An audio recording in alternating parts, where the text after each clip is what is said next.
हमने पिछले 75 साल में बहुत कुछ बनाया है, तभी तो आज कोई हमसे टकरा के गिराने की बात कर रहा है। बनाया ही ना होता तो कौन कहता कि हम ये फला चीज गिराने की बात करें। अल्लाहु अकबर। मुझे अच्छी तरह याद है, इसी मस्जिद में मेरे वालिद मरहूम शेर इस्लाम हजरत मौलाना हबीबुर रहमान साहब लुधियानवी रहमतुल्लाह अलैह, आप में से अक्सर लोगों ने उनको देखा होगा। अभी 5 साल पहले वो हमसे जुदा हुए। सारी जिंदगी जब पूरे पंजाब से, मुल्क से लोग काम करवाने के लिए आते थे, अब भी अल्लाह के फजल से रोजाना आते हैं। तो एक दिन एक काम फंस गया किसी बड़े अफसर के पास, तो हम बड़े परेशान हुए, उनके पास गए। हमारा यह होता था कि जब कोई काम फंस जाए तो वालिद साहब मद्दजिल्लू को कहेंगे, वो फोन करेंगे वजीर आला को या कमिश्नर को, तो वो काम हो जाएगा। तो एक दिन जब वो कोई काम फंस गया, हम उनके पास गए कि जी ये काम फंस गया है, अब इसको कैसे करना है, आप इसमें हमारी मदद करें। तरबियत कैसे की जाती है सुनो। तो क्या कहने लगे हमें कि बेटा जब मैं मर जाऊंगा, अगर मैं मर जाता तो मेरे बाप कैसे करते, अगर मैं ना होता तुम्हारे दरमियान और तुम्हारे सामने ये चैलेंज आ जाता, तुम्हारे सामने ये मुसीबत आती, ये दुख आता, क्या करते तुम उस वक्त। हम खामोश हो गए। वरना सुनो, वापस जाओ, ये समझो कि मैं मर गया, मेरे बाद जिस तरह करना था, मेरे बाद किस तरह फतेह हासिल करनी थी, मेरे बाद किस तरह दुश्मन की आंखों में आंखें मिलानी थी, उस तरह करके दिखाओ, ताकि मुझे जिंदगी में तसल्ली हो जाए कि मेरी नस्ल जो है, मेरे जो मुरीद हैं, मेरे जो बेटे हैं, मेरे जो बच्चे हैं, मेरे जो शागिर्द हैं, वो इस फन को पहुंच चुके कि जब मैं इनके दरमियान नहीं रहूंगा तो ये इस मरकज को उसी जाहो जलाल के साथ चला सकेंगे जिस तरह मैं चला रहा हूं। और फिर हुआ वैसे। ये आपको समझा रहा हूं, लोग अपने बच्चों को डराते हैं यार कि तू नहीं कुछ कर सकता, लोग अपनी बेटियों को डराते हैं कि तू नहीं पढ़ सकती, लोग अपने भाइयों को डराते, लोग नौजुबिल्लाह ये कहते तेरे बस का है ही नहीं। मोहम्मद रसूलुल्लाह सल्लल्लाहु अलैहि वसल्लम ने इससे मना किया। तुम होते कौन है लोगों की हिम्मत तोड़ने वाले, कौन होते हो तुम लोगों की हिम्मत तोड़ने वाले। मोहम्मद रसूलुल्लाह ने कहा लोगों को हिम्मत दो, हौसला दो, तुम्हें क्या पता किसने किस मर्तबे तक पहुंचना है। आज मुल्क में बहुत सारे लोग हैं कि जी मस्जिदें गिरा दी, ये हो गया वो हो गया, उनमें बहुत सारे ऐसे जो मुसलमानों को डराना चाहते हैं। हमने पिछले 75 साल में बहुत कुछ बनाया है, तभी तो आज कोई हमसे टकरा के गिराने की बात कर रहा है। बनाया ही ना होता तो कौन कहता कि हम ये फला चीज गिराने की बात करें। पिछले 75 साल में हमने गरीबी के बावजूद अपनी नस्लों को पढ़ाया है। आओ कभी इस तरह इस नजरिए से देखो, जब मुल्क आजाद हुआ, बदकिस्मती से तकसीम कर दी गई, तो उसके बाद हमारी कौम में अल्लाह ने ऐसे लोग अता फरमाए जिन्होंने जगह जगह मसाजिद की तामीर की, मदारिस की तामीर की, स्कूल बनाए, अपने बच्चों को पढ़ाया, किसी को डॉक्टर बनाया, इंजीनियर बनाया, ऑफिसर बनाए, हजारों लाखों कुरान के हाफिज बनाए, शेखुल हदीस बनाए, मुहद्दिस बनाए। अगर तो आप ये समझते हैं कि आप तरक्की पजीर हैं तो 1 लाख वजूहात हैं आपको अपने ऊपर फख्र करने की, और अगर आपने रोना है तो फिर 1 लाख वजूहात है कि बस आप अपनी किस्मत पे रोते रहेंगे। इस्लाम पहले दिन से तरक्की पजीर है। नबी अलैहिस्सलाम अकेले आए थे, आज कायनात के हर जर्रे में मोहम्मद रसूलुल्लाह सल्लल्लाहु अलैहि वसल्लम की अजान सुनाई देती है। लोगों को डराओ नहीं। लोग कोई भी हो, कोई दोस्त गैर मुस्लिम है, उसको ये कह के मत डराओ कि तेरे बस का काम नहीं, तू काम नहीं कर सकता।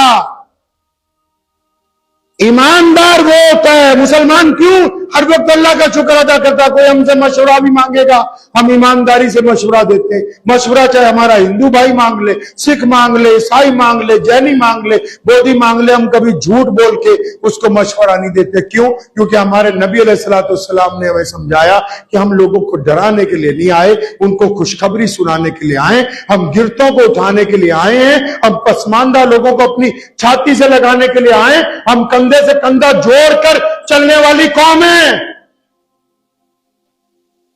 कायनात में ये इस्लाम है जिसने लोगों को ऊपर खौफ नहीं तारी किया है। इस बात को अपने घर से शुरू करें। ये क्या भाई रूटीन की जिंदगी चल रही है? अच्छा जी, सुबह उठे, काम पे गए, बस दोपहर को खाना खाया, सो गए, रात को उठे, खाना खाया, चक्कर मारा, सो गए। अगर आप चंद कदम आगे बढ़ने की कोशिश करेंगे तभी तो बढ़ेंगे ना। क्या आप अपनी एक आम जिंदगी में ही रहेंगे? कारोबार आगे कैसे बढ़ता है भाई? एक मजदूर बिजनेसमैन कैसे बनता है? एक बिजनेसमैन एम्पायर कैसे बनता है? एक खोखला बच्चा हाफिज कैसे बनता है? एक गांव का बच्चा आईएएस आईपीएस कैसे बनता है? क्यों? क्योंकि जब दुनिया सोती है वो पढ़ता है, जब लोग आराम करते हैं वो बिस्तर छोड़ देता है, वो लोगों को डराने में नहीं लगा हुआ। माशरे में ऐसे लोग हैं, हर एक खित्ते में अगर आप जाओगे ऐसे कई नालायक आपको मिल जाएंगे जिनका सुबह शाम काम फितना फैलाना है, झूठ बोलना, अंदाजे लगा के लोगों को जलील करना। तो फिर जो लोगों के लिए चाहते थे उनकी किस्मत में वही आने वाला है। आप लोगों को इज्जत देना चाहेंगे, अल्लाह आपको इज्जत देंगे। आप लोगों को जलील करना चाहेंगे, लोग तो जलील नहीं हो सकते, आप जलील हो जाएंगे। और फिर इस चक्कर में कई लोग लगे हुए, अच्छे भले लोग, कोई खिदमत का काम करते हैं, कोई एनजीओ बनाता है, कोई स्कूल बनाता है, कोई मस्जिद, कोई मदरसा। दो चार यारों ने अगर टोक दिया तो यार तू तो ऐसा कर रहा है, तू खा गया पी गया। अब ये घर आके कहते जी आज के बाद तो हमने कोई खिदमत का काम करना ही नहीं है, फला बंदे ने हमें टोक दिया। अरे मोहम्मद रसूलुल्लाह सल्लल्लाहु अलैहि वसल्लम की जिंदगी देखो, वो घर से निकले हैं, पहले साथ में आने वाले बाद में आए हैं, पत्थर मारने वाले पहले मौजूद थे। लोगों का क्या है? एक साहब मिले आके जी, वो कई लोग कहते हैं मौलवी बड़े खराब है। मैं उन्हें पूछा पुलिस वाले तेरा की क्या हाल है? अगर कोई कहे मौलवी खराब है, पुलिस वालों के बारे में आपका क्या ख्याल है? सियासतदानों के बारे में आपका क्या ख्याल है? डॉक्टरों के बारे में आपका क्या ख्याल है? इंजीनियरों के बारे में आपका क्या ख्याल है? ऑफिसर्स के बारे में आपका क्या ख्याल है? जितने भी लोग हैं जो बुराई करने वाले हैं वो दूसरों में बुराई तलाश करते हैं। हर एक चीज में सारा सिस्टम खराब नहीं होता। उलमा की अक्सरियत नेक है, इसलिए निजाम चल रहा है। पुलिस वालों में इतने नेक लोग हैं तभी उन्हीं के डिपार्टमेंट में बहुतों के खिलाफ इंक्वायरियां होती हैं, उनको डिसमिस किया जाता है। डॉक्टरों में बथेरे नेक होते हैं तभी वो गरीबों के लिए बड़े बड़े कैंप लगाते हैं। अदालतों में बड़े नेक जज भी होते हैं तभी वो अपनी हुकूमतों के खिलाफ ईमानदारी से फैसले जारी करते हैं। ये तो आपकी ज़हनियत है, आप क्या सोच रहे हैं? मोहम्मद रसूलुल्लाह सल्लल्लाहु अलैहि वसल्लम ने हमें यह समझाया है कि दुख आते रहेंगे, परेशानियां आती रहेंगी। आप जितने बड़े मर्तबे पे जाएंगे आपका दुख भी उतना ही बड़ा होगा, लेकिन वो दुख उस वक्त खराब है जब आप उसको लोगों को सुनाने लगेंगे और उस पर रोने लगेंगे। अगर आप दुखों के साथ अल्लाह का शुक्र अदा करने वाले होंगे तो दुख आर्जी तौर पर है, आज है और कल वो चला जाएगा। तो दुखों पे रोना नहीं है। ये नहीं जी सारी दिहाड़ी मर गए जी। कई ऐसे हैं, इमाम अबू हनीफा रहमतुल्लाह अलैह फरमाते हैं, वो बहुत बड़े बिजनेसमैन थे। वह नमाज पढ़ के निकला तो बहुत देखा एक बंदा फटे हाल कपड़ों में बैठा हुआ है। उसको बोला इधर आ यार मेरे साथ चल। क्यों? मैं तुझे बड़ी बढ़िया कपड़े दूं। तेरा दिमाग खराब है भाई, वो जो बड़ा शोरूम है मेरा ही है। अच्छा, अपने ऊपर दुख कंजूसी मुसल्लत कर रखी। ये कब मेरे रब ने कहा? अल्लाह ने नेमतें दी हैं उसका इजहार होना चाहिए। अल्लाह ने खुशी दी है उसका भी इजहार होना चाहिए। रोना नहीं है हर वक्त। रोना कहां है? अल्लाह के आगे। अकीदत के आंसू कहां बहाने हैं? मोहम्मद रसूलुल्लाह सल्लल्लाहु अलैहि वसल्लम की याद में, उनके रोज़े मुबारक के आगे, या उनके लिए दुरूद पढ़ते हुए। खाना काबा को देख के, मुल्तजिम को पकड़ के बैतुल्लाह के गिलाफ से लिपट के या फिर सजदे में जाके रात को अपने कमरे में अकेले अपने रब के आगे आंसू बहाने। याद रखो, दुनिया की एक बुरी आदत है, वो रोतों के साथ दुनिया रोती नहीं है। रोतों को देख के लोग आगे गुजर जाते हैं। आप मुस्कुरा रहे होंगे, आप खड़े हुए होंगे, आप चल रहे होंगे तो दुनिया आपके साथ चलेगी, आपके साथ मुस्कुराएगी। आप कहेंगे जी मैं रोता रहूं, बाकी मेरे साथ रोएंगे, कोई भी आपके साथ रोने वाला नहीं मिलेगा। तो अपने मिजाज में तब्दीली लानी है, ठीक है इंशाअल्लाह। अल्लाह ने कुरान पाक में वादा फरमाया है कि हर मुश्किल के बाद आसानी है, हर मुश्किल के बाद आसानी है।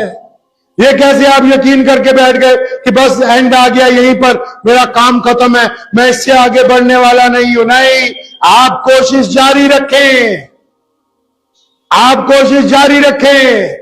आगे पहुंचाना अल्लाह का काम है, आप हिम्मत से काम लेते रहें, मदद अल्लाह का काम है।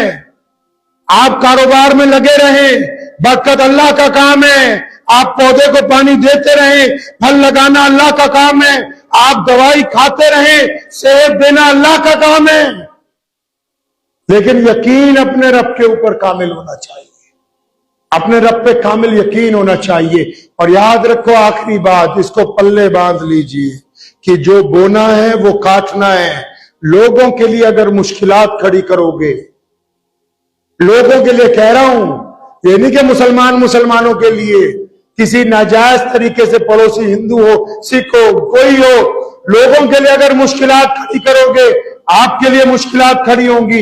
लोगों के लिए अगर आसानियां पैदा करोगे, अल्लाह आपके लिए भी आसानियां पैदा फरमा देंगे। दुआ कीजिए अल्लाह ताला मुझे भी और आप सबको इन बातों पे अमल की तौफीक अता फरमाए। व आखिरु दावाना अनिल हम्दुलिल्लाहि रब्बिल आलमीन। मुझे उम्मीद है कि आपको ये वीडियो पसंद आई होगी।